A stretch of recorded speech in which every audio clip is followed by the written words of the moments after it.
everybody. So I'm back for another review of Love and Marriage Huntsville, Shady Now, Sunni Later, Season 9, Episode 12. Like I told people earlier, I am just getting over laryngitis this week. So I'm going to do my best with this.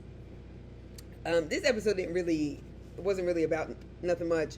But anyway, I'm going to do my best, okay? If you're watching this, please be sure to like the video, subscribe to the channel. Be sure to check out my video on, Naziah Harris, Michelle Obama, and the upcoming inauguration. All right. So we first start out with Mel and Chris.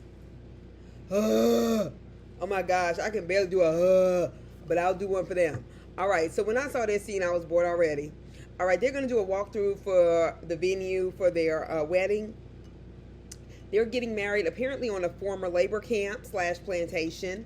Labor camp is a more appropriate term for what happened to enslaved Africans. Nevertheless, I guess y'all are going to be dancing on your ancestors' unmarked graves because we know slave owners didn't bother to do that. I'd be damned if I give slave masters' descendants my money on purpose to celebrate a vow renewal when their ancestors wouldn't even let my enslaved ancestors get married. But that's just me. When I saw that plantation house, I said, you can keep it. Anyway, and the person showing them around, their name was Karen. Some of y'all need a history lesson. That's all I'm going to say. All right, so I hate their scenes. I hate Chris and Nell's scenes, honestly, without other people because it's just forced. But anyway, their 3 kids come. Now, I'm not trying to start nothing because I realize those dynamics are troubling. But why they act like Fletcher's other daughter doesn't exist? The way they all ganged up on that girl at their dinner table that time, now she had me effed up when she said she's going to come back and blow up their house. Now that, I tried to defend her, but something about that just seems, we need to know a little bit more. Then her mother may have been saying something about Fletcher to her. I don't doubt that, but parents say things like that when they are broken up in marriages. I didn't like the way that Nell's daughter called her a B word at the table and stuff. It just, something about it wasn't right. But anyway, but they also didn't need that argument. I guess, no, they should have had that argument at that plantation. Oh, well. Anyway, so doesn't a lot of this stuff sound like rushed? Like they ain't really planned it? I mean, it's just like the son gets to be assigned to be the DJ, which is probably best. She was like, you know what kind of music I was like? I was like, if this was my mother, it would have been Luther Vandross. You can go ahead and borrow everything from 70 Soul Weekend, Circa Tom Joyner, year 2002. Anyway, her daughter does the flowers, whatever. Her oldest son volunteers to coordinate the family visit to the grave. Okay, having your mother die on your wedding anniversary, my God, makes it very difficult to deal with. I didn't know that. I didn't know that, and it's not easy to lose anybody. So I'm just gonna leave it at prayers. I'm praying for you. All right. So Trish takes her kid to some trampoline place. Okay, she wants to talk to her grown son, who is obviously going to college. And I say grown, relatively grown, but adult. Okay, and baby girl, she wants to talk to them about co-parenting. Your son on his way to college. What the fuck you mean you're talking to him about co-parenting? What is happening? What is wrong with you? And you couldn't choose a more appropriate place than a trampoline for both of them. I know Big Brother was gonna goof off and stuff like that, but girl, you could have done better. Even in Huntsville, okay? Nevertheless, she's asking them, are they okay with the family dynamic? The son is basically saying, yeah, I mean, but the girl was like, yes, but she's younger. You could tell. Not you could tell, but she's younger, so it's a little different for her. But the son was bringing up, there's an unspoken beef between the two. Unspoken and spoken. And she tells them that she formally filed for divorce, and she just wanted to let them know. The little girl just kind of seems a little over it. Not over it, but just, kind of, it is what it is. And I was like, damn, the son said, I'm okay with it because I thought you had already done it. Now, how your kid living in your house under your supervision thought you had already filed for divorce? If there was a grieving process, hell, it seemed like he done already had that in his room. Anyway, Trish, your life is unnecessarily chaotic. Anyway, and she was like, why did you think that? Well, bitch, y'all been separated for 5 years. That's what I was thinking. He said, because of dad. That's what dad told me. Y'all, your father's alive, but your mother is too. Anyway, I said, Trish, you are lying and not clear with your own damn kids. And you can tell they're nice kids. They really are. And the way that son had to apparently parent his own father, okay, at that barbecue, and I didn't like that because that wasn't fair to him and his party. He got a lot because both of y'all need to grow up. Anyway, so she's telling them, you know, she's not even, because her son asked, well, are you planning on getting married soon? Well, you've been living with Ken. And she's telling them she's not getting married anytime soon. She needs self-evaluation. No, bitch, you need an evaluation, okay, from an external source because something is very wrong with you, okay? You're not going to marry him. You have a babysitter that you sleep with. Next, moving on. So Nell at her house, her nice-ass house, okay? It's a very beautiful house on the outside. I think it's gaudy as hell on the inside, but that ain't the point because that ain't my house that I didn't pay for. Anyway, and I live in New York, and I'm sure she could read me for being in New York and living in an apartment because that's just how that works up here. Anyway, see? Anyway, so she brings up without a setup because Nell don't know how to smooth into no conversation and just goes, everybody's been saying that you've been with Martell. Now, the people in my comments say, you've been with Martell, okay? I don't think you want to pull that with nobody. So anyway, Trish goes, I've been meaning to talk to you about that. I said, why? Why have you been meaning to talk to this woman about that? She ain't your friend. Excuse me.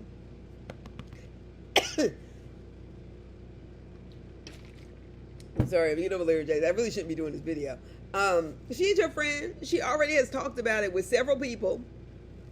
Was at that open house and saw whatever y'all was gonna tell go down. You know Martell's probably been over there on her front porch eating her fruit and telling her everything. You know how he liked to be when Fletcher in the house. Anyway, so Nell asked, so you went over there and y'all were watching movies together? First of all, that line in and of itself just brought back memories. Let me take y'all back real quick to my college days, okay? So me and my homegirls, it was just something that, like, we did. They had the 3, 4, 5 rule they gave us when we went to Spelman. Now, my mother taught me this anyway. The 3, 4, 5 rule, like, you don't go over to no Morehouse dorm, okay, without somebody else. Because there have been instances of rape. I'm sure there still are. And because the safety patrol, and they were serious business. I ain't seen anybody's campus security been like that since, okay?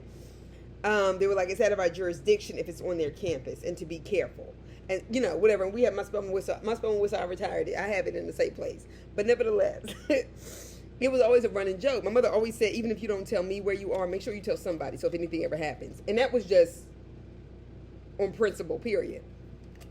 But anyway, so me and some of my friends, we would always let each other know, like we would send one a text or something, be like, you know, I'm going out, I'm staying with somebody overnight, okay, just in case anything happened, because things did happen, okay? And one of us would know where the other one was. You can't be too careful. So my friend, like if she was on her way out the dorm and dressed, I would like be like, oh, okay.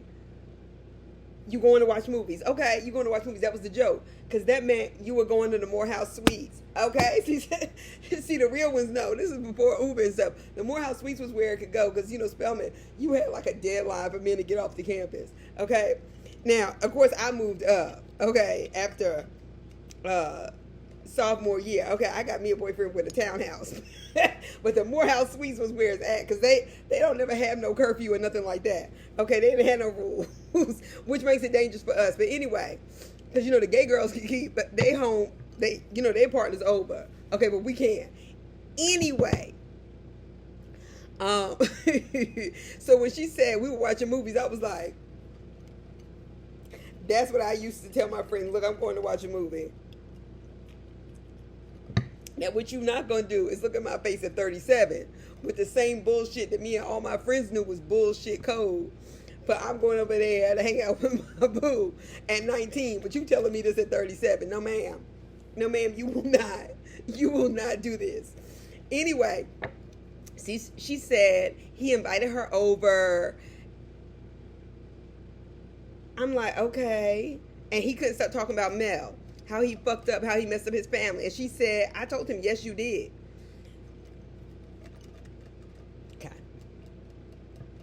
At the point in which this married, almost divorced man is talking to you about his family, and once she said, yes, you did, then he said, I didn't call you over here for no damn therapy session. That sounds just like Martell.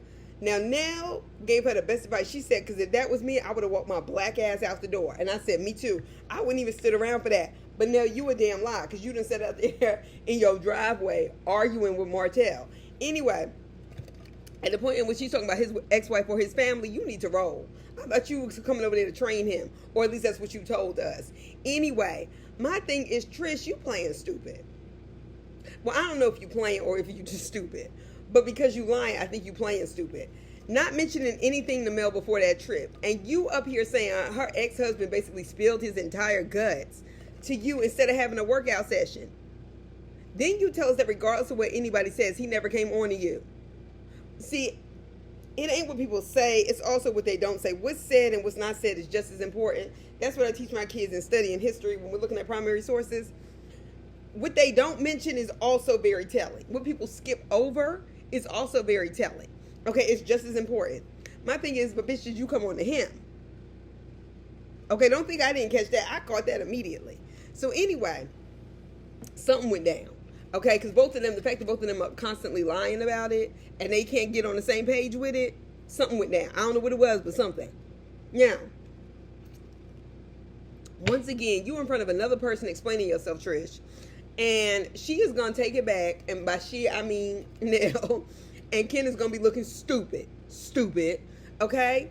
Now, Nell was all up in it and asked her, what took her so long to get a divorce if this is the case? Because they've been separated like 4 or 5 years. Hell, it seemed like Ken done lost count.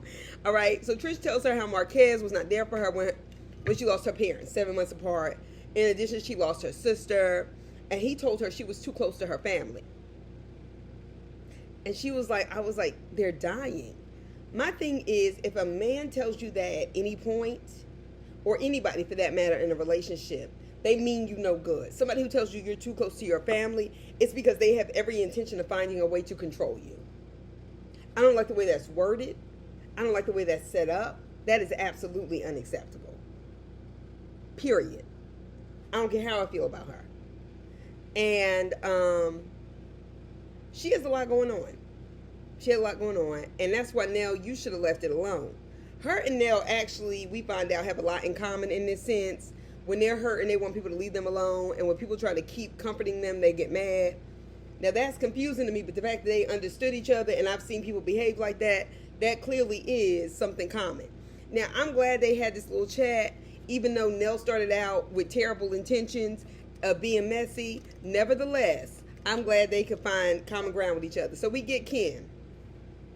Okay, and I know somebody got my comments, and I had no choice but to say I receive it. Because she was going in on the fact that he goes out with women who are emotionally unavailable. And because we don't see men admit to doing that, we go in on him. But I'm going to be honest, I like Ken, okay? And I know if y'all want to go in the comments, I ain't going to go back and forth with you. But I like Ken. I do. I think he's a nice guy. I really do. So he goes to hang out with his homeboy Will at his spot. It's a good thing he got Will as a friend. Is it a barbershop or is it a bar? One time I wasn't in the barbershop. Or am I misremembering? Oh, well. So he's talking to him about how defensive Trisha is when he asks her questions. Let me tell y'all something. Will don't trust her. And it's clear to me, I don't think Will likes her. Okay? Will may tolerate her and be polite because he's friends with Ken, but he don't like you, Trish. And he has very good reason to. Anyway, so he doesn't trust her. Will don't trust her, and neither do we. And he says, do you think she's defensive because she's guilty? All right. And Kim was like, well, it's a guilty response. First of all, men can ask those questions and assume that because men know how men act when they're guilty. Okay. So they peep that. All right. Now, Trish, okay, I'm not gonna lie. When he said that, I was like, sometimes I sound defensive when people ask me the same questions because I'm annoyed. And so what's defensive? I don't like people throwing at my face when I feel like, yeah, I'm defending myself on something I thought you did wrong to me. But the fact that Ken is asking her questions, and we can believe that because we've seen him interact with her, it's giving bullshit. Anyway, so Trish, let me tell you, while you're having or playing house and sleeping with your babysitter / Manny, the longer you take to get a divorce, the more you say on camera, and I'm just giving you some advice, it's going to get worse. And what I mean by that is because you know Ken's friends and family are going to start disliking you. You know that, right? They're going to start disliking you more and more because you are disrespecting him and playing him on TV. And they're not seeing this in real time. They're seeing this even after you maybe y'all have had arguments and broke and been okay with each other. They're not going to like that. If I was his mother, his sister, I would not like this. If I was his homeboy, I would not like this. They don't seem cool with that shit now. You know it's going to get worse with this, right? Okay. Will clocked it. I can tell Will clocked it a while ago. Is it me or does Ken, side note, is it me or does Ken look like he is straight up out of somebody's HBCU homecoming VHS tape of a tailgate circa 1995, stick any HBCU anywhere in the Deep South? Anyway, like he might have done like a cameo on Family Matters. Maybe it's that he reminds me of Eddie Winslow a little bit. I don't know, but it's something about him. But anyway, I like you, Ken. No, I do. So Ken said when she gets too happy, she shuts down because she's afraid of trusting too much happiness because she's had a lot of trauma. And he was like, and I understand that. Honestly, there's a huge part of me that's like that too. Because of just things that's happened to me in relationships and adult friendships. Like there are just things that I just go, what is the other foot gonna fall? And that is a trauma response. Honestly, there's, so I get that. But in the words of Martell, I'm not here for no therapy session. Okay, this is about Trish bullshit, not mine. Okay, so Will was like, are they divorced? And he said if she wanted to be divorced, she would have by now. Now, let me tell you something. Will, you're right about that. And he said, are you sure she doesn't want to be with him? Poor Ken. Poor Ken. Okay, I know some of y'all don't like him, but like I said, I like him. Now, Will asked, why do you put up with that? I'm your friend. I've seen you in these relationships and you're willing to take it. And I think it's uncomfortable for people because we are used to women enduring those kind of things and not men. And sure, he does have issues too. However, I am someone, and I've told y'all this before, if there's anything I cannot stand, it is abject selfishness. I can't stand a selfish person. I can't stand a self-absorbed person. I can't stand somebody who is so selfish only with themselves. It infuriates me. And no, I refuse to be that selfish because I think that is an incredible character flaw. And if I'm keeping it real, I think it is completely displeasing to the God above. Like, I just don't think that is worth mimicking in the name of somehow, okay, you got yours, I'm going to get mine. I just can't do it. So I understand him. And I know, granted, I get where Will is coming from. But I'm also one of those people, I'm not willing to just be like, oh, okay, you in a bad position. She had another kid, this, that, and the other. Well, you know what? Sometimes you need to drop, or if you can, do it. Buy them kids something. Buy them kids a book. Whether you agree with it, because I feel like, what difference does it make? If people need something and you're in position to give it, give it. That's how I feel. So I understand Ken in that regard. And however, I will say this, because I've been on both sides of it. When I've had friends ask me that long time ago, because, you have to learn from these things. I used to get defensive and feel judged because I wanted to believe the best in people. And I felt they were essentially, my friends would ask me, why are you putting up with this from him, this and the other? I mean, not like, but, just putting up with like certain things and you want to believe, I felt like they were calling me stupid. And they probably were. When they did things I didn't agree with and I didn't throw it in their face and do that kind of thing, I'm going to tell you, Will, I would double down instead. That was my response because I didn't like people making me feel like something was wrong with me for doing what I felt like was right or was okay for me. So I'm just going to say, Will, I applaud you for the way you did it because you said, look, you basically tried to say I'm not coming at you, but, why do you do this?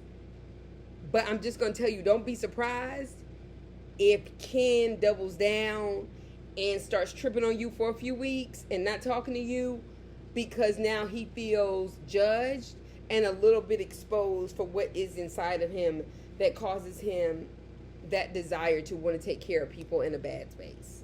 I'm just telling you. All right. So Nell and the family go to visit the grave. The daughter said it was easier with them together there as a family. Prayers to the family. I don't want to spend time on that because, you know, God bless you. I know that's hard. Destiny is in charge of the bachelorette hangout or whatever the fuck it was. Events are not your thing, Destiny.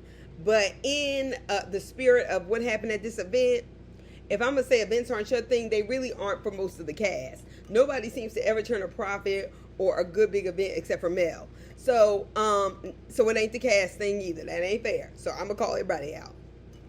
Trish walks in. Well, Trix might be a more appropriate name. So Trish walks in with that outfit. It looks like her daughter made it in home ec. Or Sheen or Tamu or whatever the fuck it's called.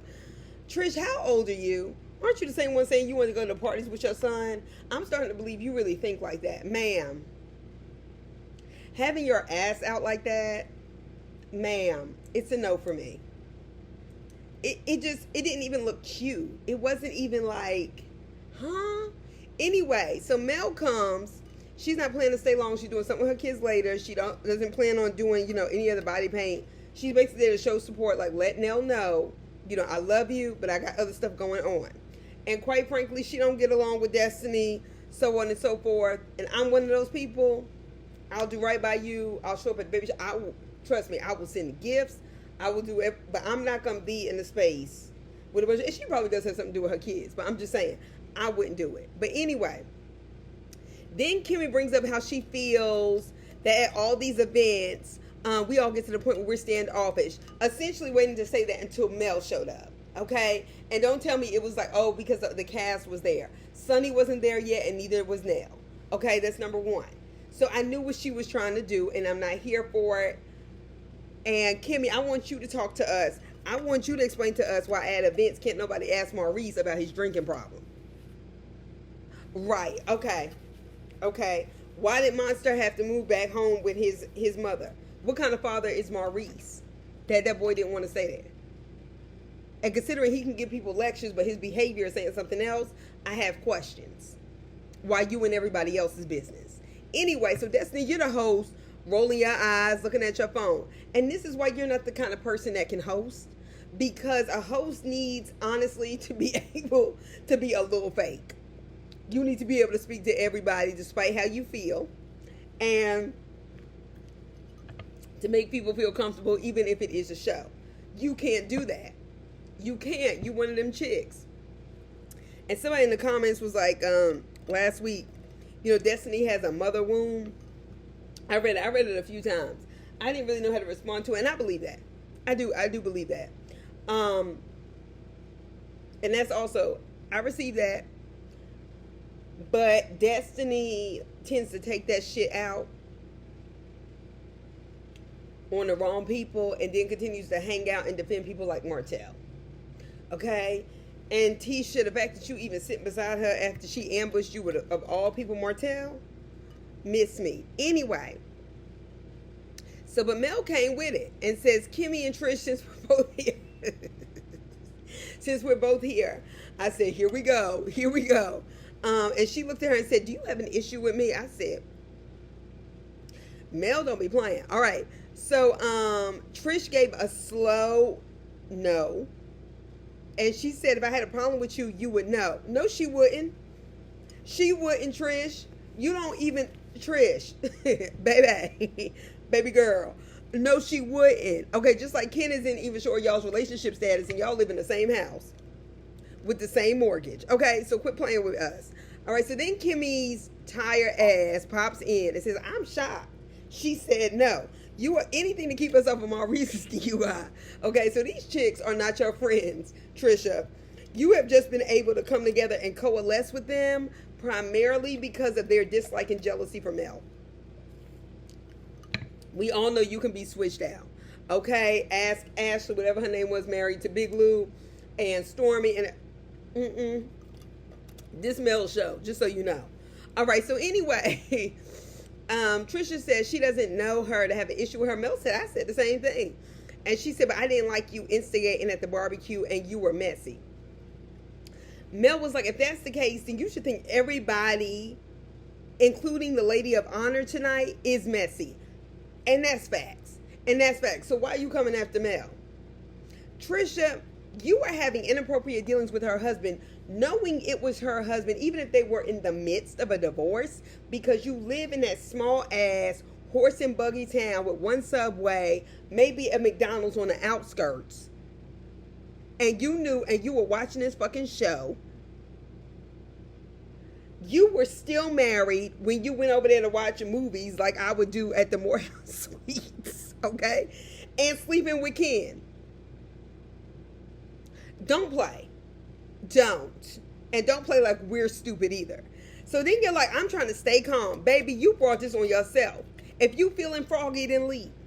Then leave. Then leave. We here. We here ain't nothing but space. Leave.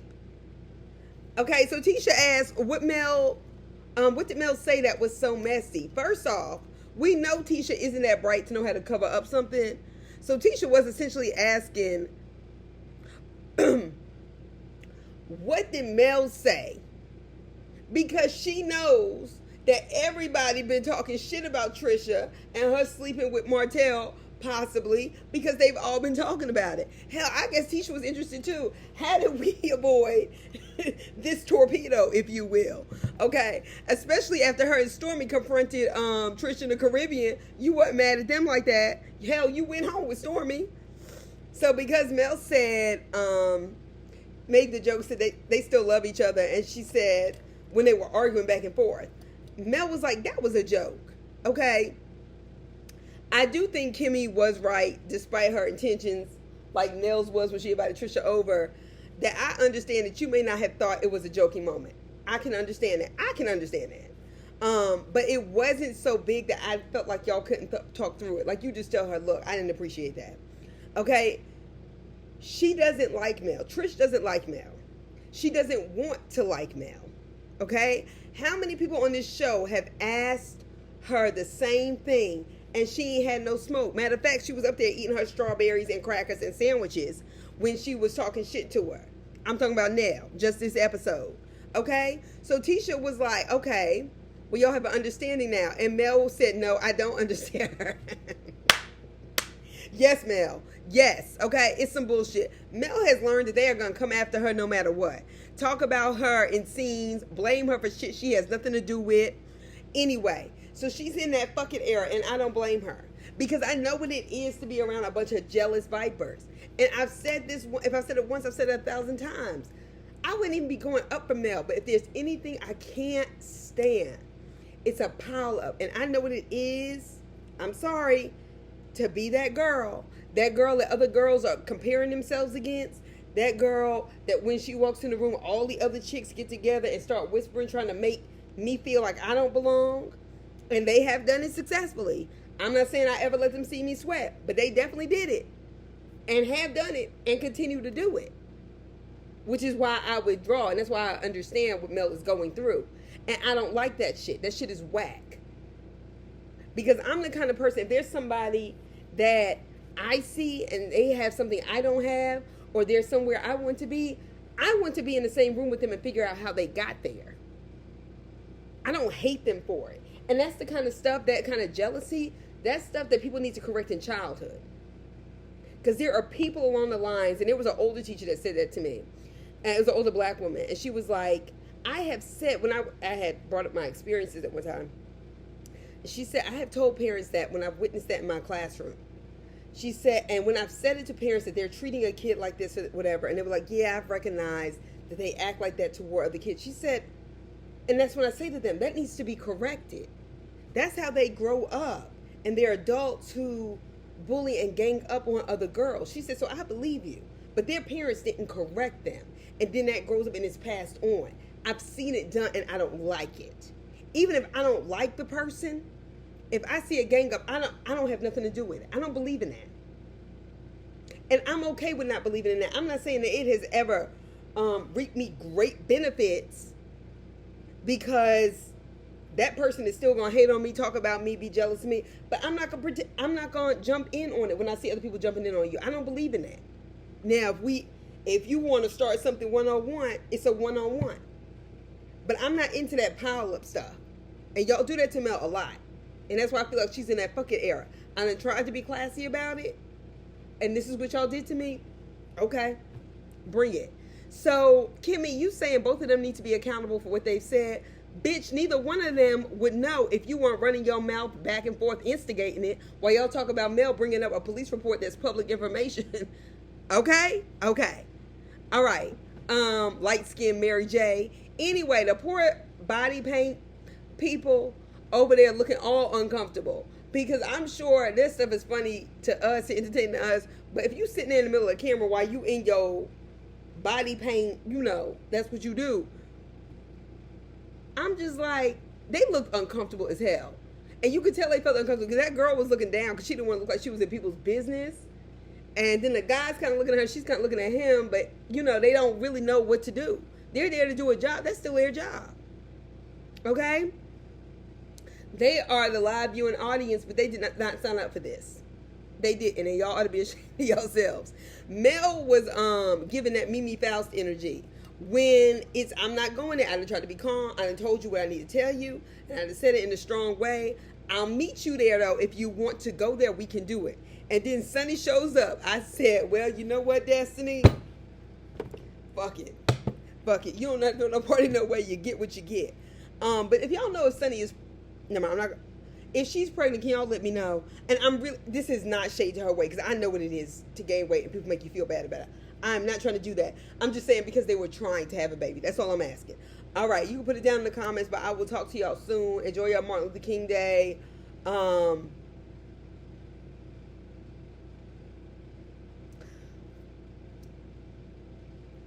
we still have one, I'm sorry, because we just don't know what's going to happen. All right, I'll talk to y'all soon. Bye-bye.